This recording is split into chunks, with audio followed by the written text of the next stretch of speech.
रोज एक नई कहानी देखने के लिए चैनल को सब्सक्राइब करें और बेल आइकन दबाना ना भूलें।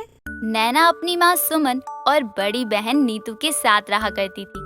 दोनों बहनों के बीच बेहद प्यार था। वो दोनों ही बहन खुद से पहले एक दूसरे के बारे में सोचा करती थी। ऐसे ही एक दिन नैना अपनी माँ सुमन के साथ मार्केट जाती है और उसे एक ड्रेस पसंद आती है। उस ड्रेस को देखकर नैना अपनी माँ से कहती है, माँ देखो ना, ये ड्रेस कितनी प्यारी है। हाँ बेटा, ये ड्रेस तो सच में बहुत ज्यादा अच्छी लग रही है। एक काम कर, तू इस ड्रेस को जल्दी से पैक करवा ले। और वैसे भी कुछ दिनों बाद तेरा बर्थडे आने वाला है, तो तू इस ड्रेस को अपने बर्थडे वाले दिन पहन लेना। माँ, ये ड्रेस मैं अपने लिए नहीं बल्कि नीतू दीदी के लिए ले रही हूँ। कोई जरूरत नहीं है उसके लिए कुछ लेने की, समझी? वो कमा रही है, खुद खरीद लेगी वो, समझी तू? माँ, आप दीदी से इतना चिढ़ती क्यों हैं? मैं बचपन से देखती आ रही हूँ, आप हमेशा उनमें और मुझ में भेदभाव करती हैं। आखिर आप दीदी से प्यार क्यों नहीं करती हो? देख नैना, मैं तेरी इस बात का जवाब देना जरूरी नहीं समझती, इसलिए अब तू चुपचाप घर चल। माँ, मैं भी बहुत जिद्दी हूँ। जब तक आप मुझे ये ड्रेस नहीं दिलाएंगी तब तक मैं यहाँ से कहीं नहीं जाने वाली। पर नैना, तू इतनी जिद क्यों करती है? क्यों उसके लिए इतनी जिद्दी बन रही है तू? आप उन्हें कुछ नहीं मानती होंगी, पर वो मेरे लिए 1000 में मेरी बहना है। नैना की ऐसी जिद देखकर अब ना चाहते हुए भी सुमन को वो ड्रेस दिलानी ही पड़ती है। जिसके बाद नैना और सुमन अपने घर चली जाती हैं। तो वहीं नीतू अपने ऑफिस से अपने घर आ रही थी, तभी उसकी नजर एक बूट पर पड़ती है। उसे देखकर नीतू खुद से कहती है, नैना का बर्थडे आने वाला है, क्यों ना मैं उसको ये बूट गिफ्ट कर दूं? वैसे भी उसका काफी मन है ये बूट लेने का। अब क्या था, नीतू उन बूट्स का रेट दुकानदार से पूछती है। भैया, ये बूट कैसे दिए? बहन, ये बूट 2000 के हैं। ये तो बहुत महंगे हैं, पर क्या करूं, उसको ऐसे बूट पहनने हैं। मुझे तो कुछ समझ नहीं आ रहा, मेरे पास पैसे भी नहीं है, सैलरी भी नहीं आई, साथ ही उसका बर्थडे भी आने वाला है। ऐसा करती हूँ, मैं खरीद ही लेती हूँ, कुछ दिन ऑफिस पैदल चली जाऊंगी। इतना सोचकर नीतू उन बूट्स को खरीद लेती है और जब वो घर आती है तब वो अपनी बहन को आवाज लगाते हुए कहती है, नैना, नैना। आ गई दीदी आप? आपको पता है आज क्या हुआ? नहीं, मुझे नहीं पता कि आज क्या हुआ है, और सच कहूँ तो मुझे जानना भी नहीं है।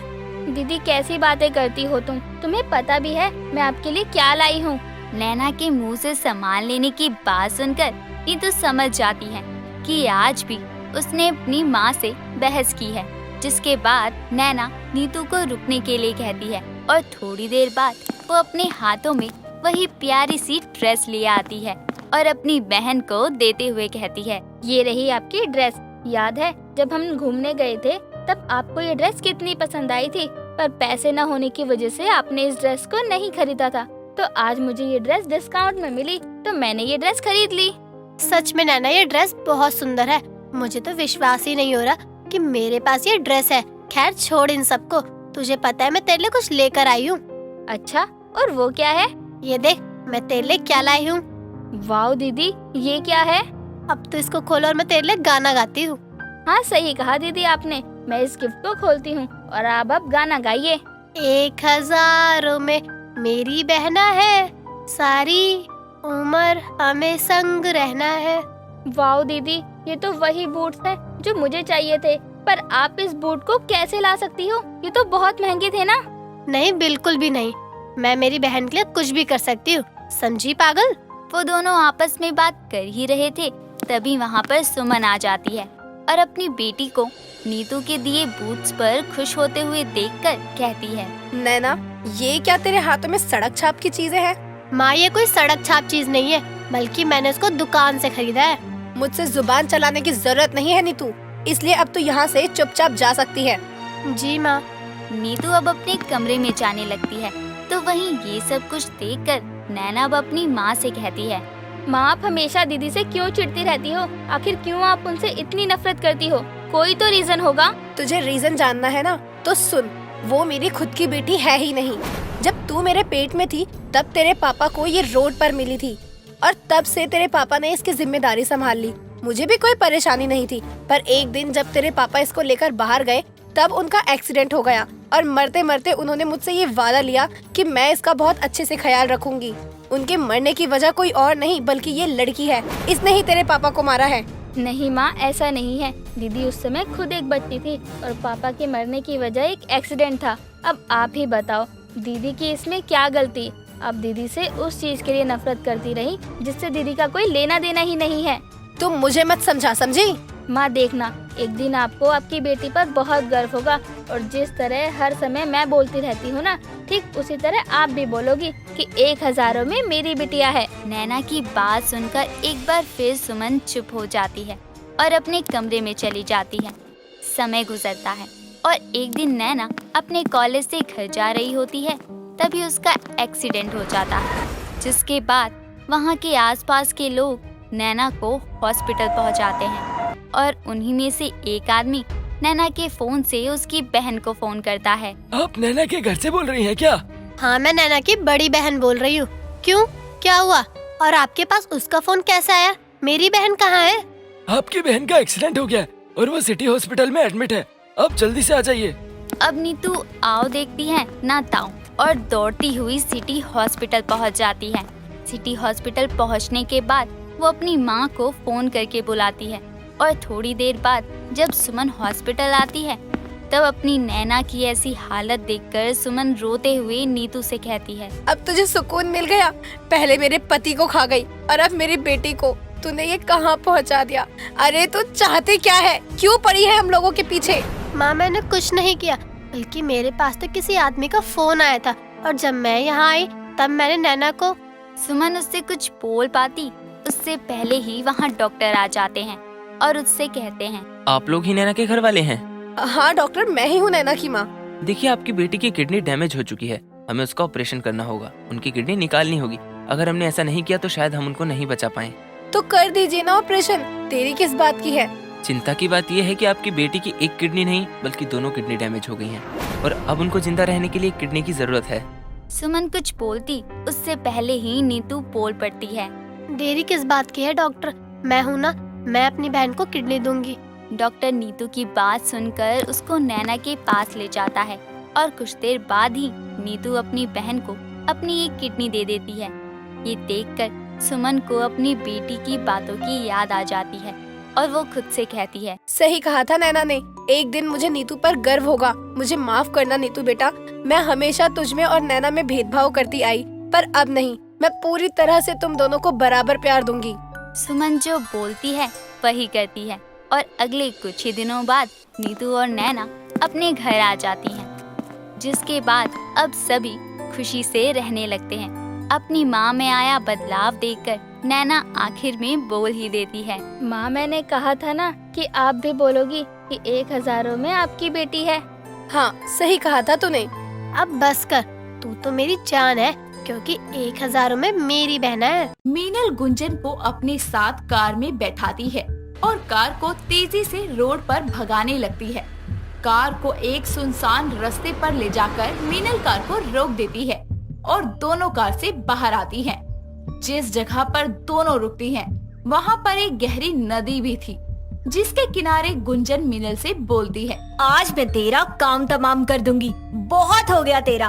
तुझे क्या लगा था कि तू मेरी जगह लेकर बैठी रहेगी तो मैं शांत रहूंगी? हाँ, नहीं दीदी, आप गलत समझ रही हैं। मैं ऐसा बिल्कुल नहीं चाहती और आपकी जगह कोई नहीं छीन रहा। मुझे बहुत अच्छे से पता है कि तू क्या सोचती है और क्या करना चाहती है।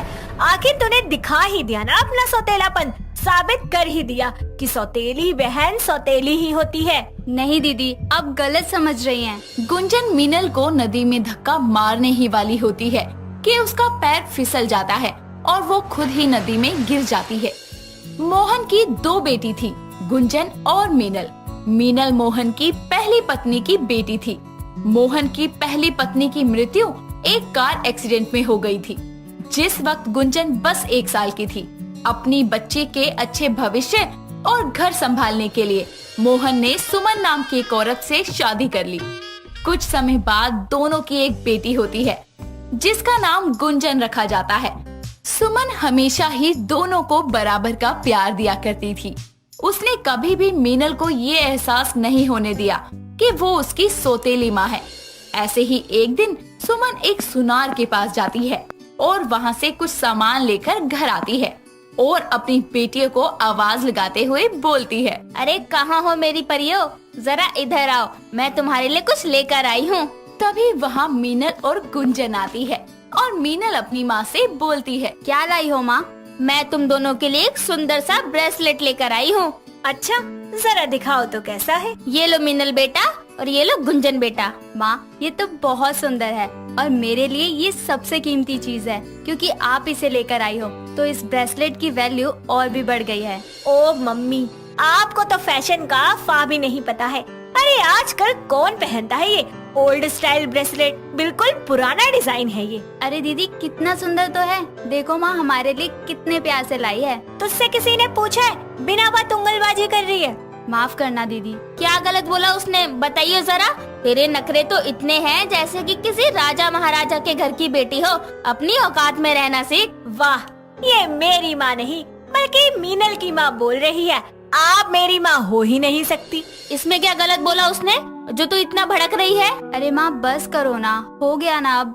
तू चुप कर, इसकी बातें मत सुना कर, और तुझे एक सुनाए तो तू इसे 3 सुना दिया कर। गुंजन गुस्से से अपने कमरे में चली जाती है और वहाँ बैठकर रोते हुए खुद से बोलती है। आखिर ये कब जाएगी मेरे घर से? पता नहीं क्या लिखा पढ़ा दिया है इसने मेरे माँ बाप को। मुझे तो ऐसे लगता है जैसे इनकी सौतेली औलाद मीनल नहीं बल्कि मैं हूँ।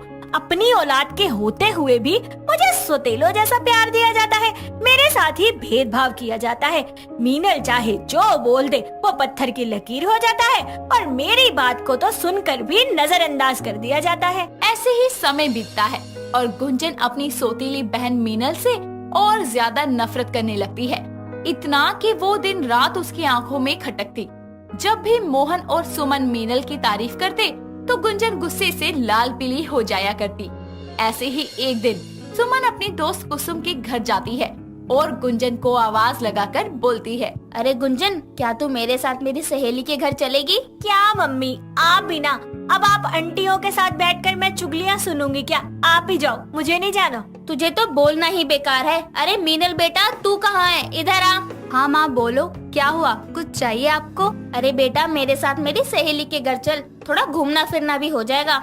मगर माँ घर में बहुत सारा काम है। अरे ये गुंजन कर लेगी, आखिर ये घर में पड़े पड़े क्या करेगी? मैं कोई घर का काम नहीं करूँगी, समझी आप? अच्छा जी, ऐसे कैसे नहीं करेगी तू? अगर घर का काम नहीं हुआ तो फिर देखियो, तेरा फोन ही छीन लूंगी मैं। सुमन और मीनल दोनों कुसुम आंटी के घर जाने के लिए निकल जाती हैं। तो वहीं गुंजन मुंह बनाकर घर का सारा काम करने लगती है। ऐसे ही सुमन और मीनल को घर आते आते रात के 10 बज जाते हैं और उनको लेट आता देखकर गुंजन बोलती है। हो गया आप दोनों का सैर सपाटा? अरे गुंजन, तू भी होती तो बहुत मजा आता। हम सब तो फिल्म देखने गए थे। हाँ हाँ, घूमो फिरो, नाचो गाओ, आइसक्रीम खाओ, डोसा खाओ। मैं तो घर की नौकरानी हूँ जिसे काम करने के लिए पैदा किया है। आपकी सगी बेटी तो ये है, मैं तो सौतेली हूँ, मुझे रोड से उठाया था।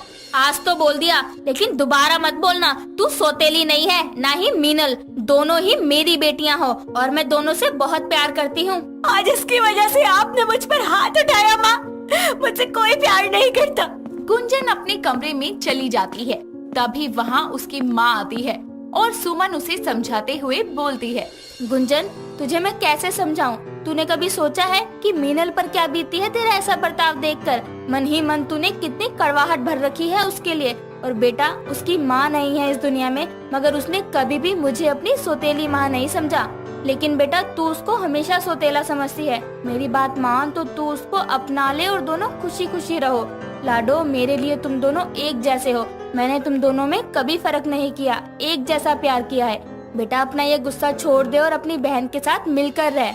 मुझे आपसे कोई बात नहीं करनी, चली जाइए आप यहाँ से। अपनी बेटी मीनल को प्यार कीजिए, वही है ना आपकी बेटी। मैं तो आपकी कुछ नहीं लगती, मुझे कोई बात नहीं करनी आपसे। तभी वहाँ मीनल आती है और मीनल गुंजन से बोलती है। दीदी, आप माँ की बात का बुरा मत मानो, क्योंकि माँ कितना भी अपने बच्चों को डांट ले मगर वो अपने बच्चे से प्यार करना नहीं छोड़ती। मैंने कह दिया ना कि मुझे कोई बात नहीं करनी है आप में से किसी से भी। सुनाई नहीं देता, समझ नहीं आ रहा? आप जा रहे हैं या फिर मैं चली जाऊँ यहाँ से? माँ, मुझे लगता है इनको थोड़ा सा अकेले रहने दो। मीनल गुंजन को अपने साथ कार में बैठाती है और कार को तेजी से रोड पर ले जा रही होती है।